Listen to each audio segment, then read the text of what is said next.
You are now watching the astonishing view of the spacewalk by Chinese Taikonauts Nie Haisheng and Boming.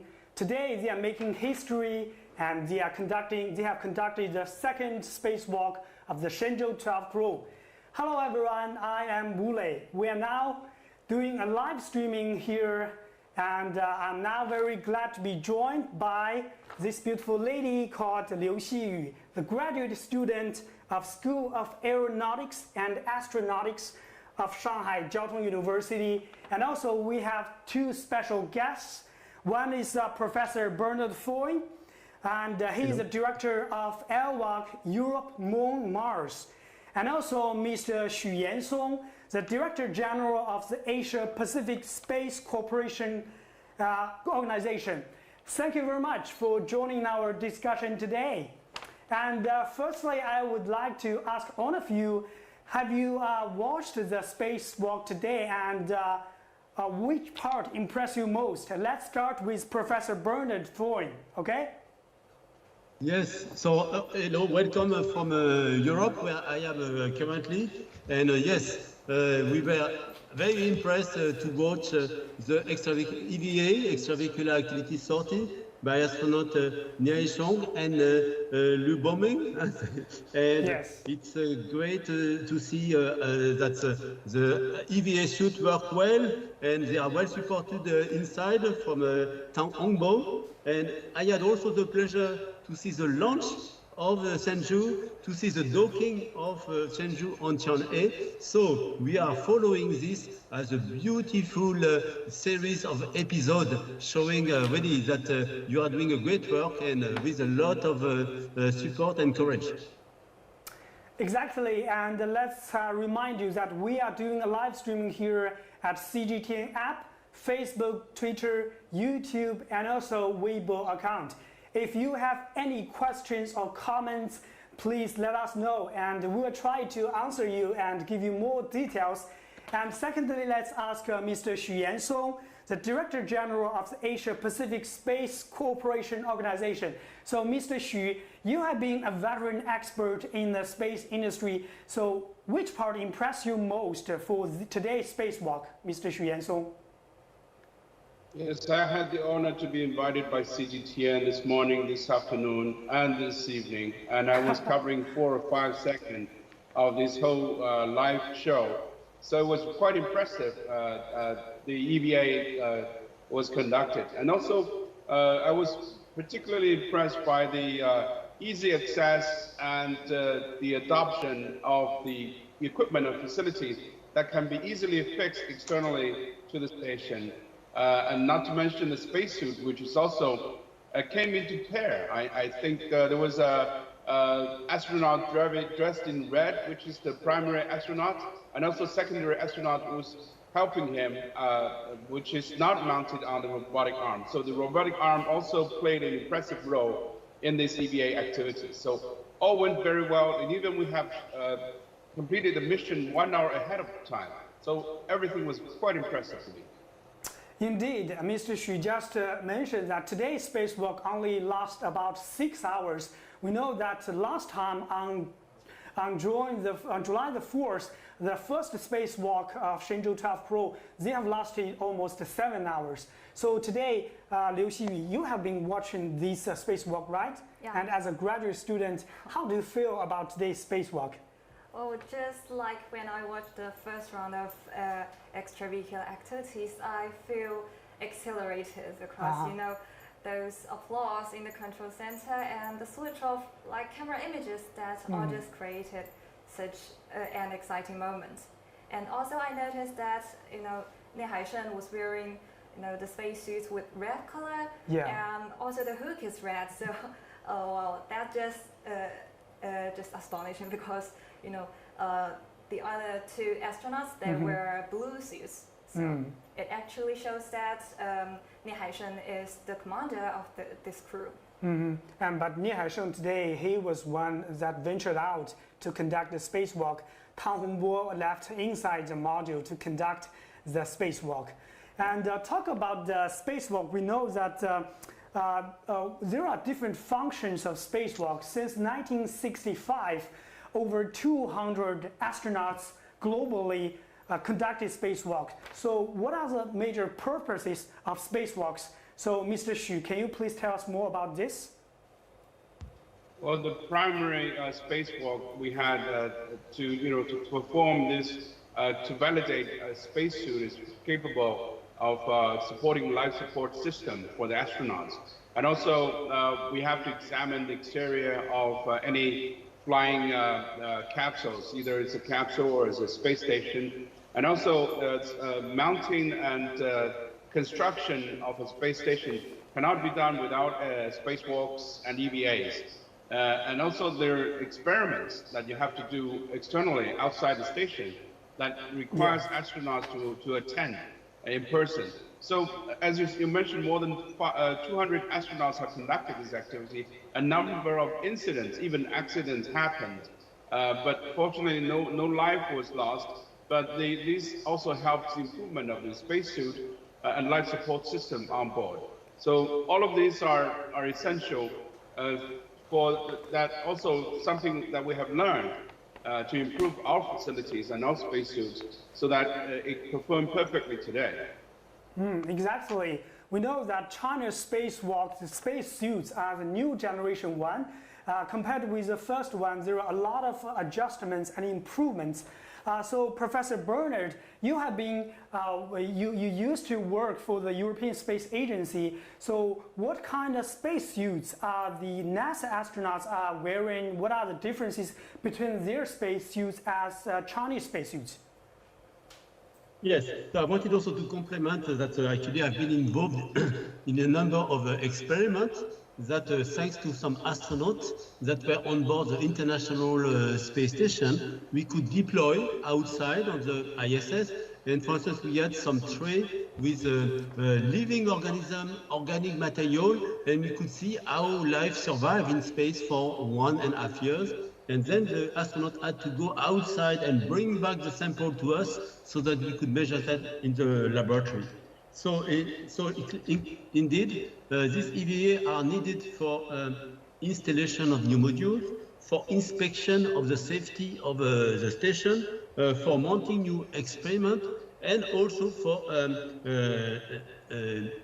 for mounting a new protocol and working platform outside, because clearly you can learn a lot during this EVA activity.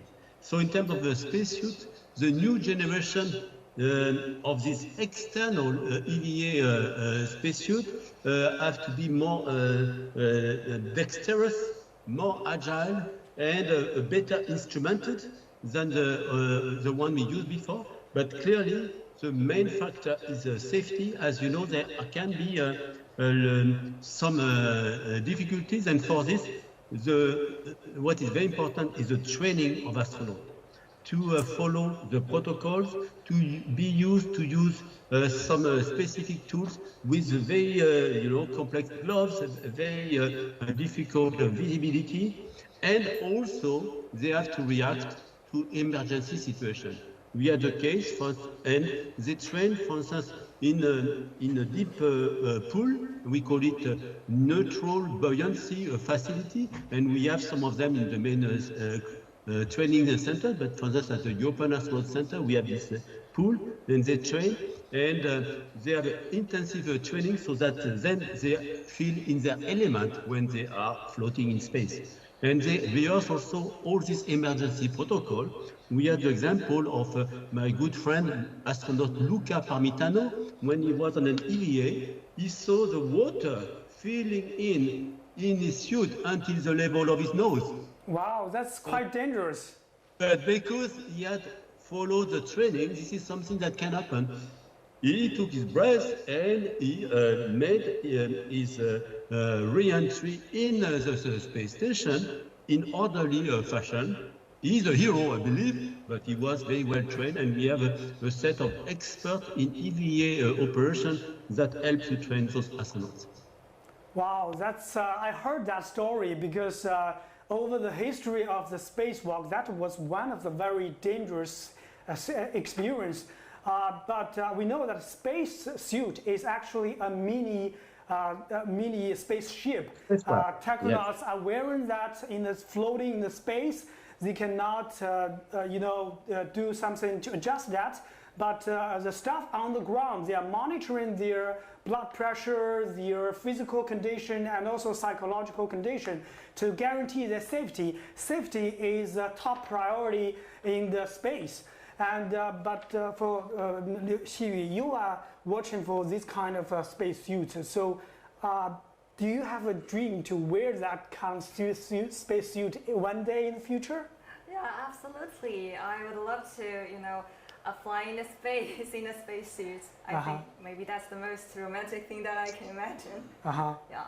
But how to do that? Do you know the standards or criteria for that?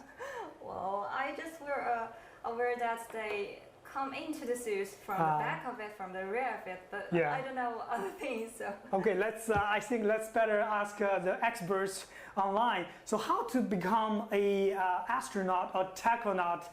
We know that different countries may have different standards, but they must have something similar. So Mr. Xu, can you tell us that how in China, how to become a takonaut? Because we know Chinese, most of the astronauts right now, they are flights, they are not the scientists, but in the future, more scientists will join the astronauts team, right? Yes, currently we have only recruitment from the Army, the Air Force. The Air Force is the only source of astronauts in China, but we're changing that. One thing is that we have international cooperation.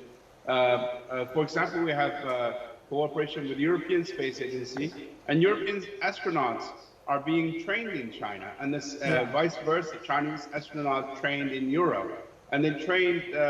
Even the European astronauts are learning Mandarin and Chinese so that they can communicate on board. So these are international cooperation projects that we're inviting in the future international astronauts on board Chinese mission.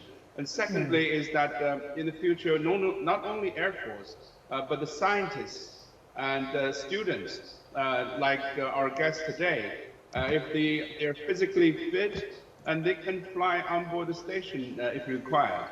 So anybody with a good fitness can go to space. Exactly. So Professor Bernard, can you tell us in Europe how to become an astronaut? What are the standards? Yes. So we had a different call of astronauts. The last one, before last, was in 2008. And then we had more than 8,000 applicants, and we could select some 7 astronauts now. But this year we have done a new call for astronauts at ESA for governmental astronauts, and for this we had 22,000 applicants. So the requirement was to have a master already and 4 years of experience. So all of you, do your master, do some research, go to study before, and then try to gain professional experience.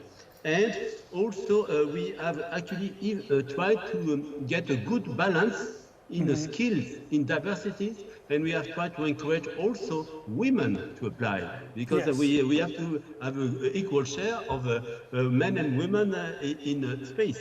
But that's for governmental astronauts, and the process is going on now to go down from 22,000 applicants to a population possibly of 6 to 10 ESA astronauts. But in addition, we will have like 20 guest astronauts that will continue to work in their own company, but they will follow the training with the ESA paid astronaut. But that's one route. Another route to become astronaut is to become, for instance, a researcher, suborbital astronaut. And you know now there will be possibility of a suborbital commercial flight for a cost of about 300,000 euros. You can fly. And what we try to develop is the ability for instance, a young professional to conceive an experiment, to fly with their experiment in space, like I did for my PhD. I flew a standing rocket automatic experiment. I could not go on board, but now with this next possibility of commercial flight, a PhD student would be able to fly with their own experiment and become a real astronaut that do research and human spaceflight. And actually now we have established a Year-Moon-Mars Astronautics Training Academy where we train some of the young professionals from all countries to acquire the basic of space science, space research, space technologies, pilot training, and also diving to postulate to become a commercial suborbital astronaut.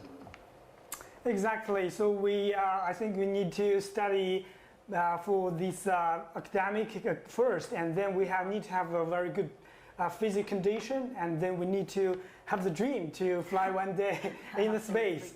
And we are now doing the live streaming at different platforms in Facebook, Twitter, YouTube, and also CGTN app. If you have any question, please let us know. And we have a question proposed by Irodu Nuna, and he asked, what would you exploring some more to find in space? Because astronauts have been doing that for centuries now, for over 50 years. So what other experiments or what other more can be found in space? Well, I think there are many things that you can find from space.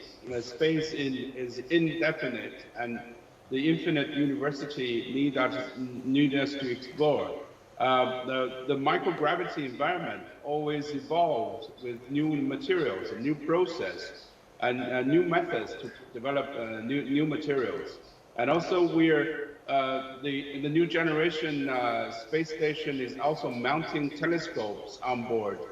For example, the ultraviolet telescope that is going to be on board the Chinese station, that can also be an observatory for astronomic purpose. So there are many things and many new novelties with the new technologies and new development, like the internet and the big data and the AIs. Everything will be then put on board the station or outer space for a new concept, a new ideas. So these are evolving with the new society and new technologies.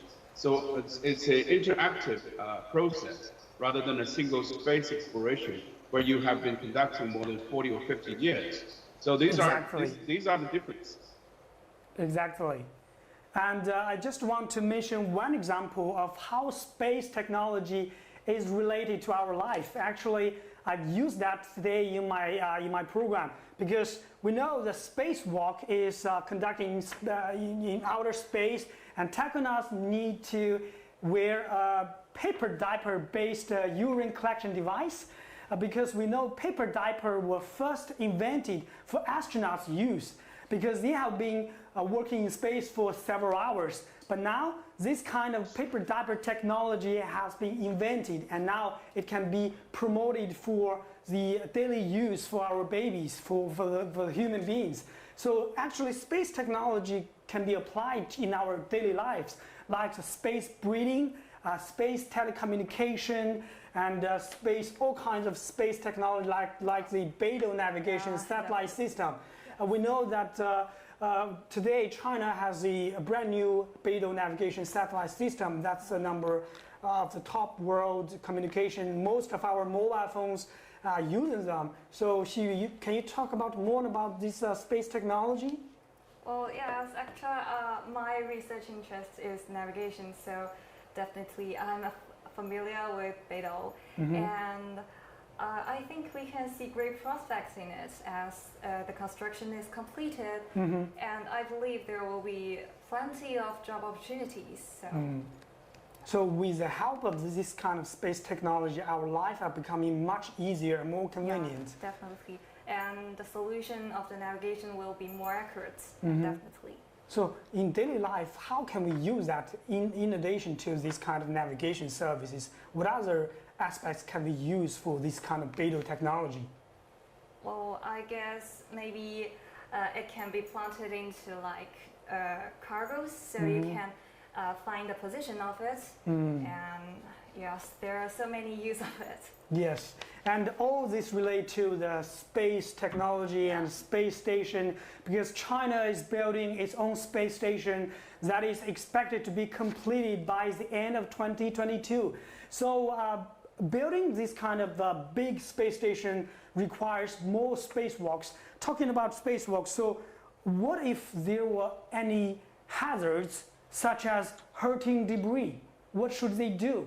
So, Mr. Xu, if astronauts meet any danger outside of the capsule, what should they do?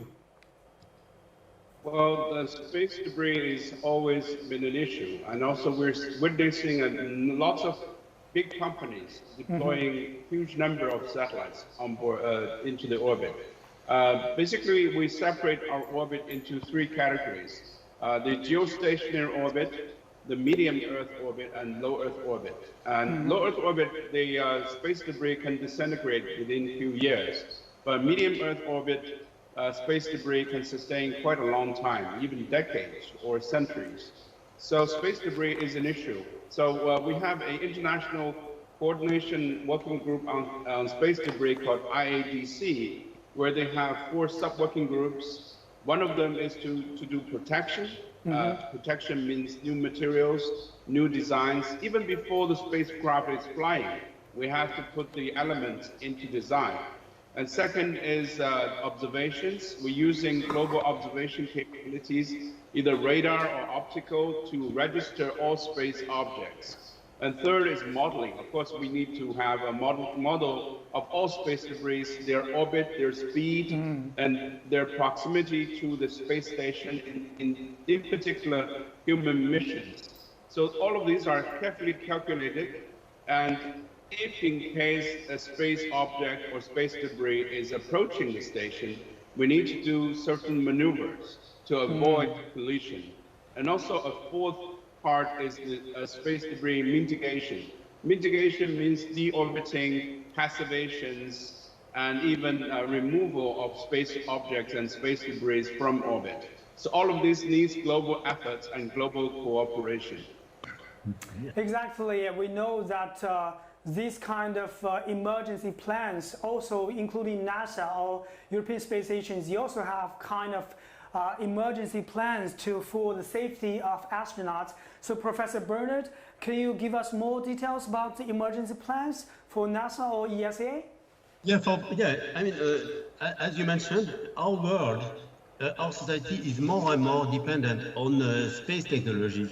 Some of the space technologies that we fly in satellite to observe the Earth, and as you know, this Earth observation satellite, they contribute to monitor the Earth's safety, climate, and also to contribute to the sustainable development goals that we have all adhered to.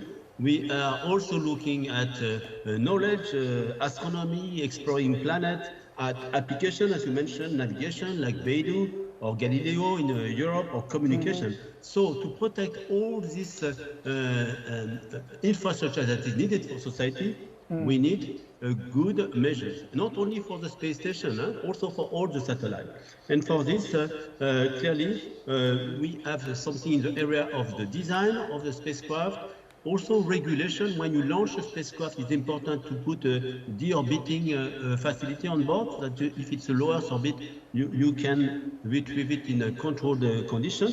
But also, we are exploring at ESA to monitor, to make a survey of possible debris. And as well, we are monitoring new technology where we could go and grasp, for instance, a satellite that is not functional anymore, and you could put it in a safer orbit.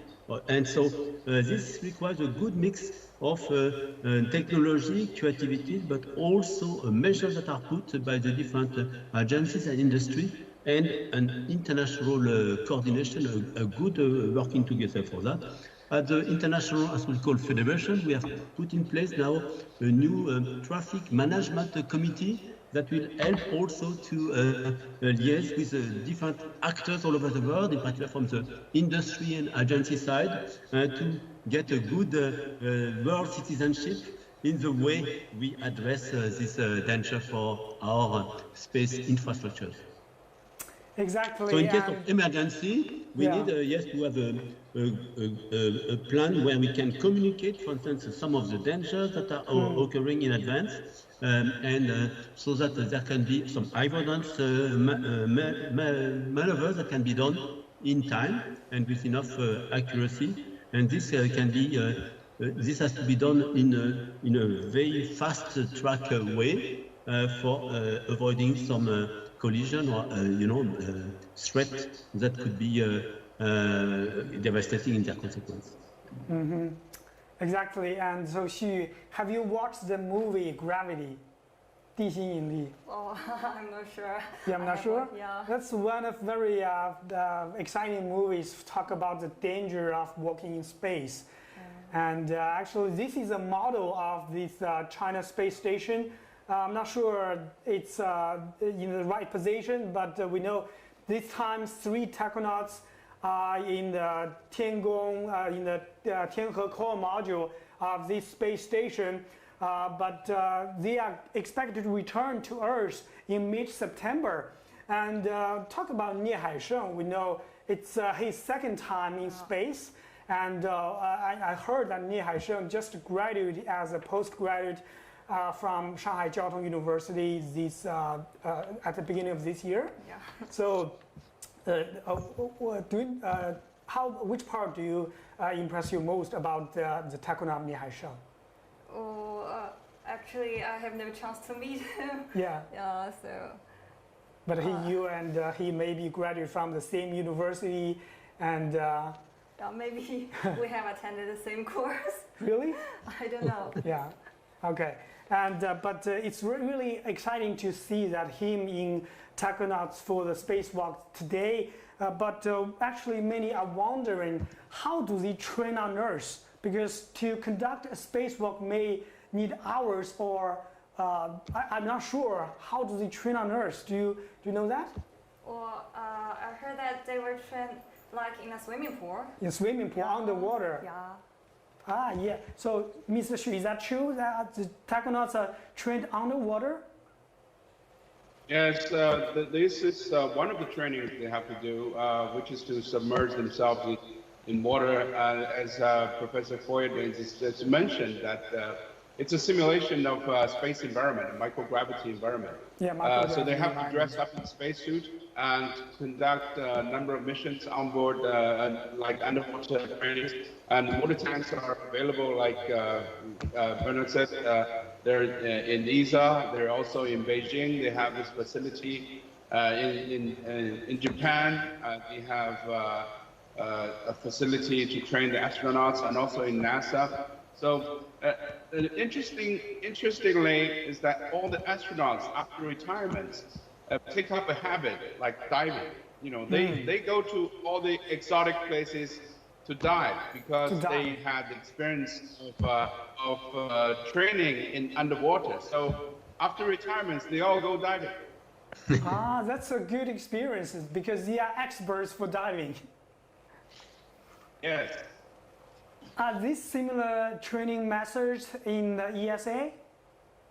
Yes, so I mentioned actually the training in the deep pool is mostly to be used to the suit itself, which is very cumbersome and that reacts in terms of movement and of inertia in a completely different way than if you would be on ground. So, but before you train in the suit, you have to do all the study, theoretical studies, the study with experiment, with the tools, and the training with the suit is only at the end game, like a general rehearsal before you will do it in space. So there's also a lot of pre-training to know well what you have to do before you go there.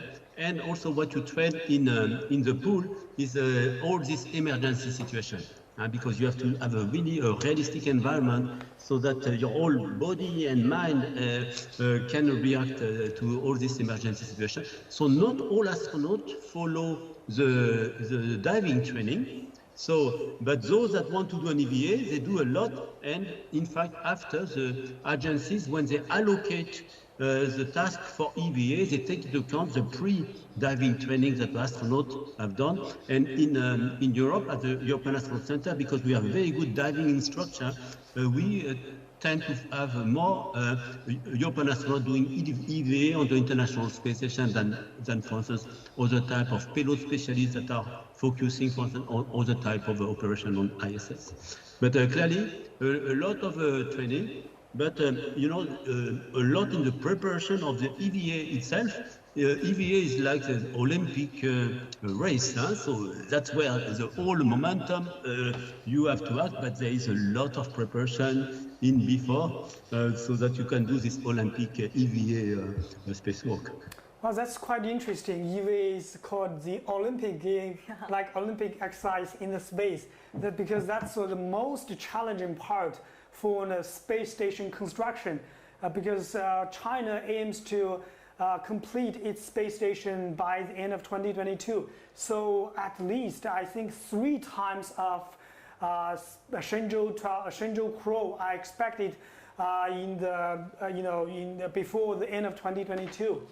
So talking about the spacewalk, so we know that since 1965, the longest spacewalk record, almost 8 hours and 56 minutes, almost 9 hours.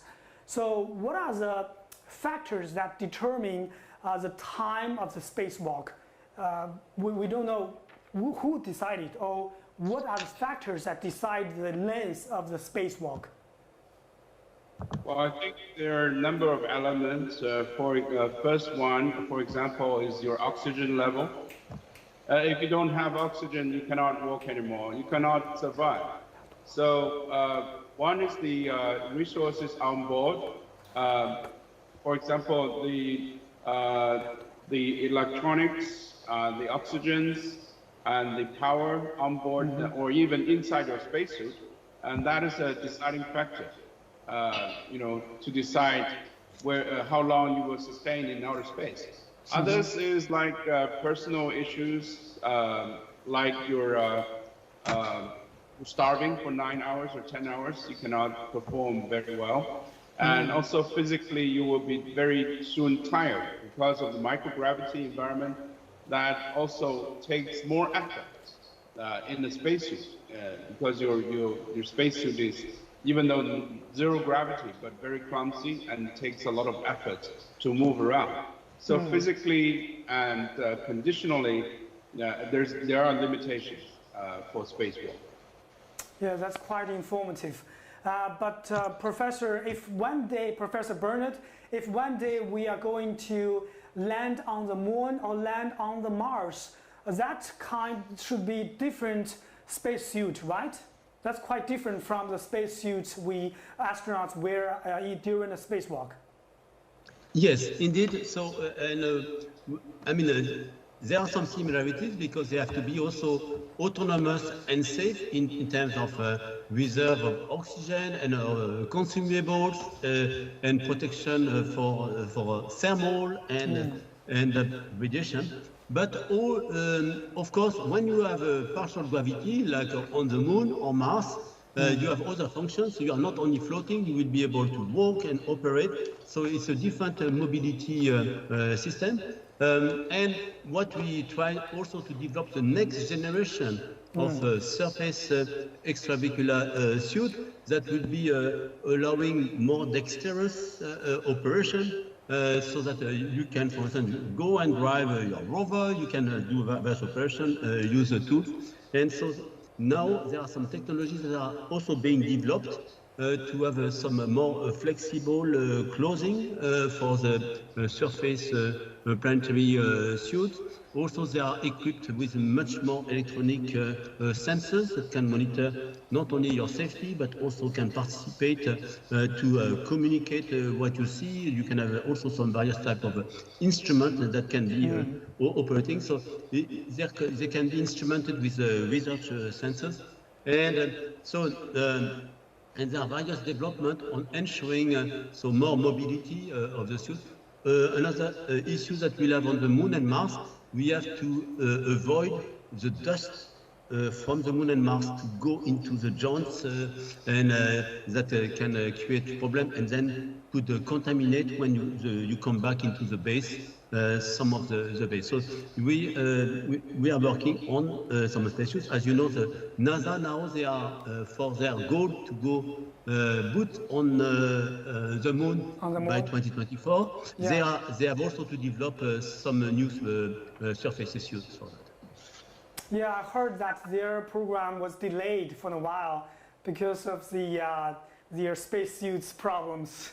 Yeah, there is a risk, but it seems that Elon Musk says that he can step in and contribute. Let's see what is going to happen. I mean, it may be 1 year, but clearly I hope that at some stage, in any case, a number of us will have the opportunity to be there and to visit each other. Between so the Artemis base, the International Lunar Research Station, between China, Russia, and also international partners, and ourselves in Europe, we like to have a moon village, so where we can be happy anywhere on the surface of the moon for the benefit of everybody on Earth. Yes, exactly. So Xiyu, you have been watching the spacewalk today, and how do you feel about the spacesuit? Have you watched the NASA spacesuit? The outlook of the spacesuit I think it's quite different. Yeah. So what's your first impression about watching our Taikonauts, the spacesuits? Oh, the first impression I get is that their bag is so huge. The bag, the life support system. Yeah, and I wonder the reason. I want to know the reason. Yeah. So what are inside about the spacesuit, the big bag, the life support system? Well, yeah, it's a quite complicated system on board. There's what we call heat exchange system that astronauts wears a suit of tubes that, for heating and cooling. So that they use water to heat and cool the body, and also that has to be connected with the circulation system. And in addition to that, you have also power unit, you have oxygen and life support unit, you have deoxidizing system that can neutralize the carbon dioxide you breathe out. And also you have a condensing system that you don't breathe out and foster your lenses. And there are lighting instruments and also a number of other like umbilical cores and mounting units, so quite a huge package. Even before, NASA had a spacesuit that has a fuel cell on board their backpack.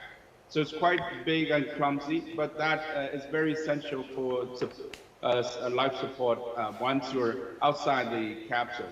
It is like a small, like a spacesuit, spaceship, like a space capsule. Outside you're flying like a small spaceship.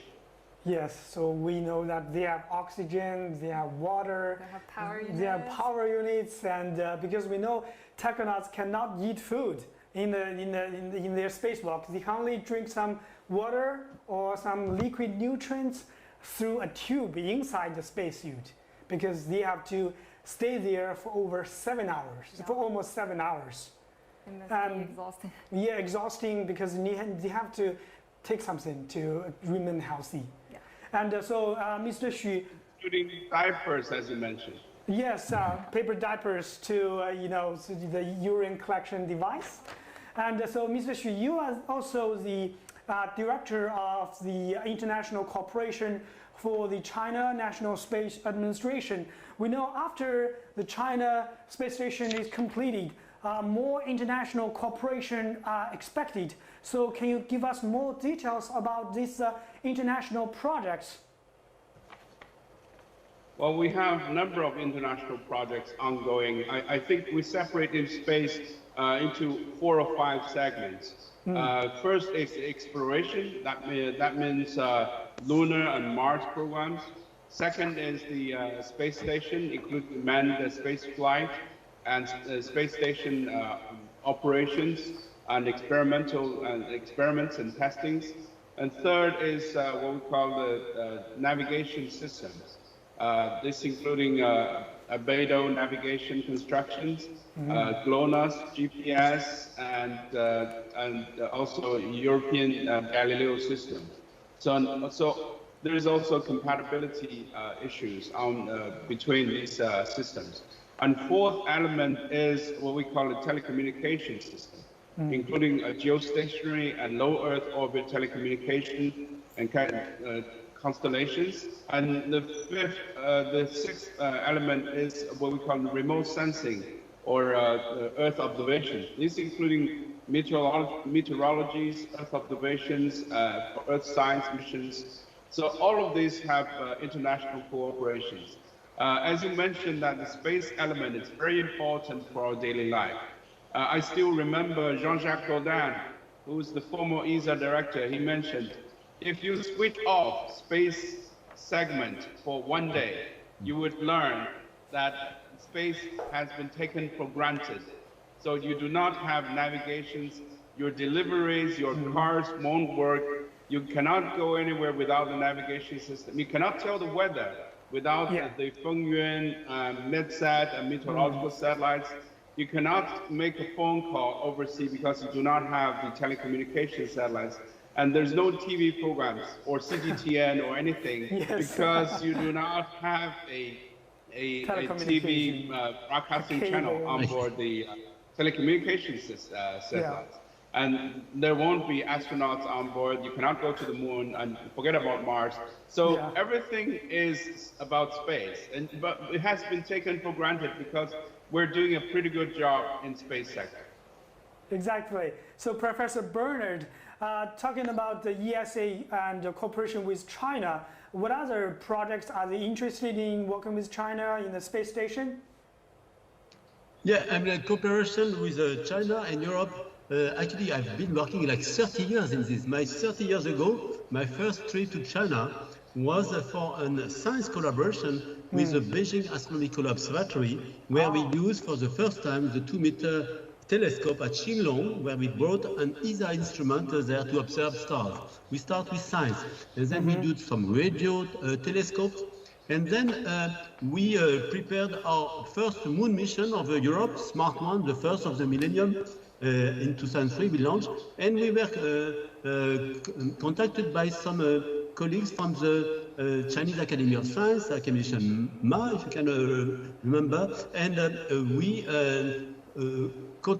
provided some of our scientific data to our Chinese colleagues. We even sent data from the Smart One spacecraft to some radio telescope in China so that they could say, yes, they can detect a signal from the moon. And after when they developed the mission for the Chang'e 1 mission, they came back and say, oh, can we collaborate? And we were happy from the ESA side to provide some ground stations so we could double the amount of scientific data or also help on the critical phases. So this was the start. And actually, we signed this agreement when ESA Director General Jean-Jacques Dordain was there.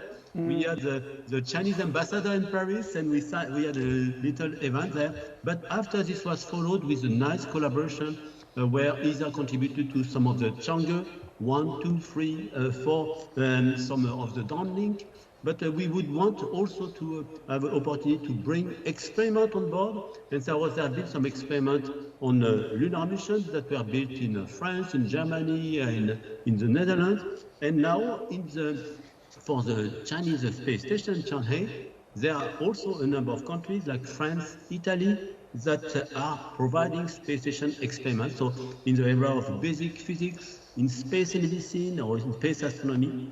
But even now at the world level, there is an agreement with the United Nations Office for Outer Space, which invited all UN member states to propose experiment. And it's great to see that out of 17 countries and 9 projects have been selected, and they will fly on the Chinese space station to do astrophysics, to do microgravity physics, to do biology, Earth observation. So it's a great way. We started with science, but after we get ready to work all together. In the area of exploration, we look, as Mr. Yang Song mentioned, to have astronauts visiting the Chinese space station. We have some training program together, and also to have some collaboration in beyond the space stations on the international lunar base, where we are going to work in the next decade. So clearly, China has been very open for science, for also having experiments, and for the great also human experience to work all together for the benefit of everybody. And so that's one area, space exploration. But of course, there is all other aspects where space applications, space technologies are really very crucial to our society. And it's also important to continue to work together on those. Yes, and so far a total of 9 projects from 17 countries have been selected for the international cooperation in the China space station. And so Xiyu, if one day that you can go up there to do some experiments, what kind of experiments are you going to conduct? Or maybe I'm just gonna carry a receiver to find if satellite navigation works there. In the space. To receive some signals. Yes. From outer space. No, from the satellites around the. From the satellites. Yeah. So actually, I have a question that. How do we actually realize the rendezvous and docking? So any navigation techniques? How do we achieve the rendezvous and docking for different spacecrafts? Yes. So, Mr. Xu, do you know that? How do we achieve the rendezvous or docking in space? Is there anything related to the navigation technology? Because Xiyu is majoring in navigation. Well, yes, for rendezvous and docking, you need to have the same inclinations and same orbit. So you have to calculate very carefully before you launch the vehicle. And to do a space maneuver, which also consumes a lot of fuel on board the space object, the spacecraft. So, but you have to use navigations like long distance navigations beyond 100 kilometers or 60 kilometers. You use the navigation system, and after that you use optical and laser to shorten your range and to bring the spacecraft together. So those are technologies that we have been simulating in our facility in Shanghai Academy of Space Technology. And they're using a floating table to conduct and simulate the maneuver and docking and rendezvous. That is of course, for the Chinese space station. And the docking and rendezvous with other objects needs to have an adapter, which is, be able to connect to both sides. For example, the rendezvous and docking device with the International Space Station is different from the Chinese station.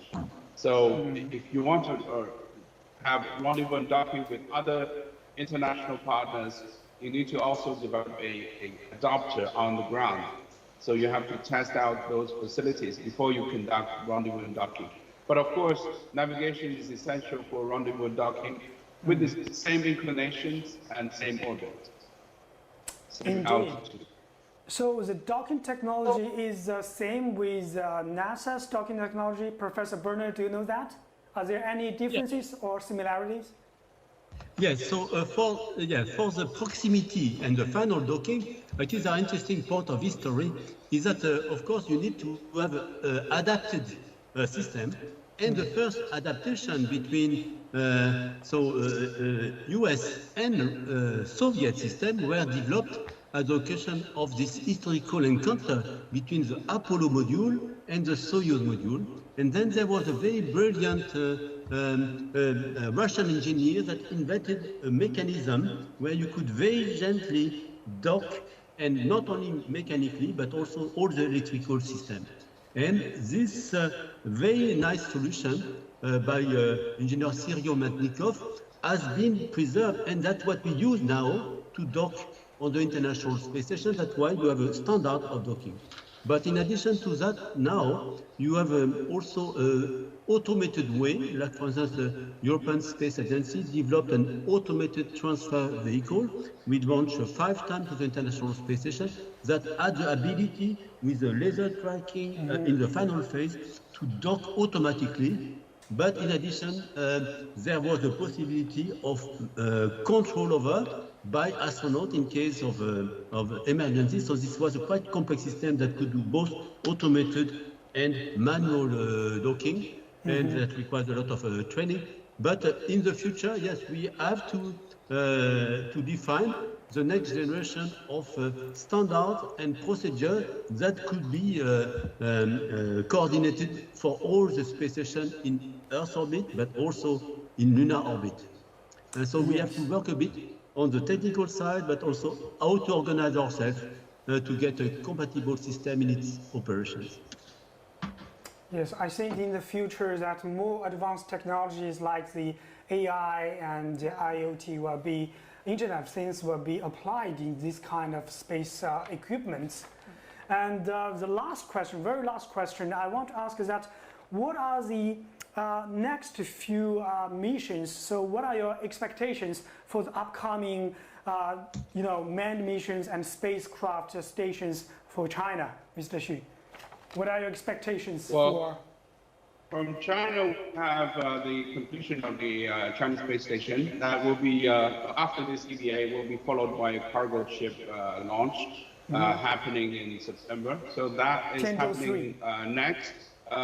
With the cargo ship coming to the space station, but that has to be carried out before that we have, separation of the current cargo ship, and that will be disintegrate in the atmosphere, and also the returning of the astronauts to ground. And then it will be followed by the second crew of 3 people. That also be going to the station in sometime in October. And then it will be followed by 2 fuselage or 2 arms of the station. That would be the completion of the station. And this will also require a number of maneuvers, either with the robotic arm and with the man-assisted assembly.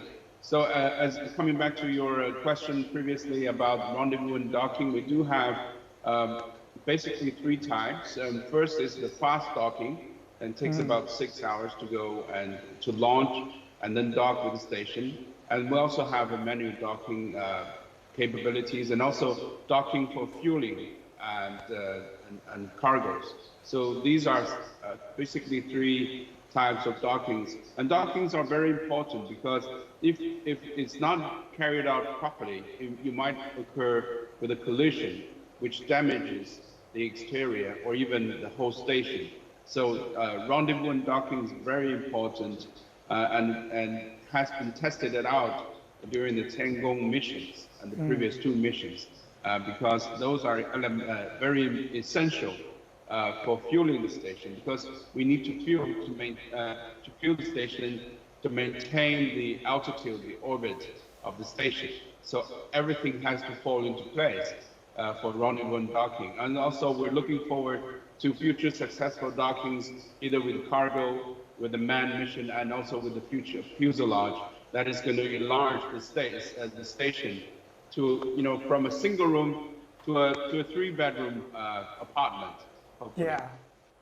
Yeah, that sounds very interesting, and we are expecting to these exciting missions. As Mr. Xu Yansong just mentioned, that we are expecting another cargo ship named Tianzhou 3, which is expected to be launched in maybe next month. We don't know, but also after that, we are also expecting another manned mission, Shenzhou 13, with more Taikonauts will be expected in the Tiangong space station. So in the next few months of this year, more missions will be expected, and please stay tuned. And I think that's pretty much for our live streaming discussion today. And you can see both the space station in the sky.